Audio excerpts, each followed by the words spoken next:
Assalamualaikum warahmatullahi wabarakatuh. Nama saya Naila Jika dengan NIM 2382126122. Di sini saya akan memaparkan materi mengenai kaidah tentang dalalah yang tidak jelas. Pembuatan video ini saya buat untuk memenuhi tugas ujian akhir semester mata kuliah Ushul Fiqh dan Qawaid Fiqhiyah, dosen pengampu Bapak Ahmad Otong Bustomi, LC.MAG. Langsung saja ke poin yang pertama, yaitu tentang pengertian dalalah dalam ushul fikih. Secara bahasa, kata dalalah atau dilalah adalah bentuk masdar dalam bahasa Arab. Dalalah dalam kamus Mu'jam Al-Wasit berasal dari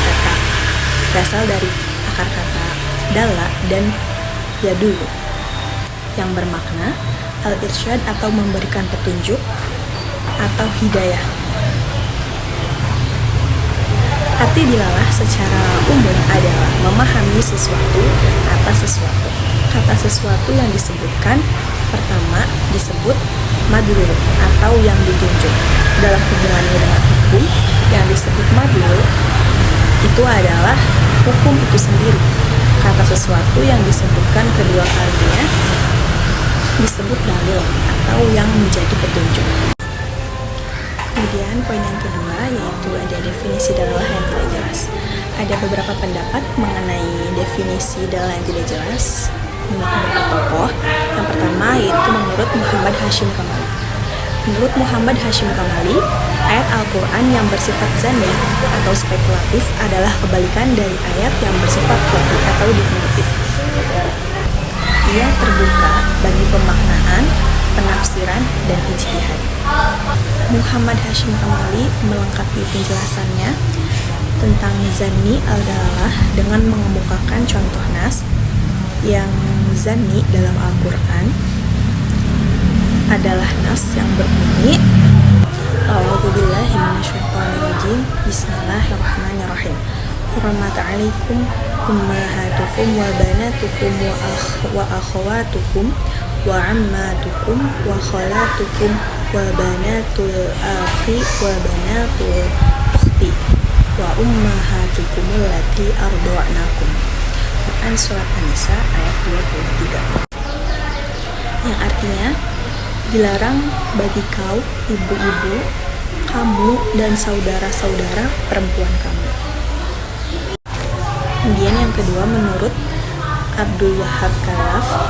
Menurut Abdul Wahab Khalaf, nas yang zanni dalalahnya ialah nas yang menunjukkan atas makna yang memungkinkan untuk ditakwilkan atau dipalingkan dari makna asalnya atau lughawi kepada makna yang lain, seperti firman Allah, A'udzubillahi minasyaitonirrajim. Bismillahirrahmanirrahim.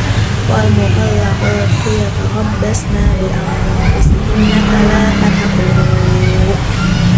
Quran surat Al-Baqarah ayat 22. Yang artinya wanita-wanita yang ditalak hendaklah menahan diri atau menunggu 3 kali buru.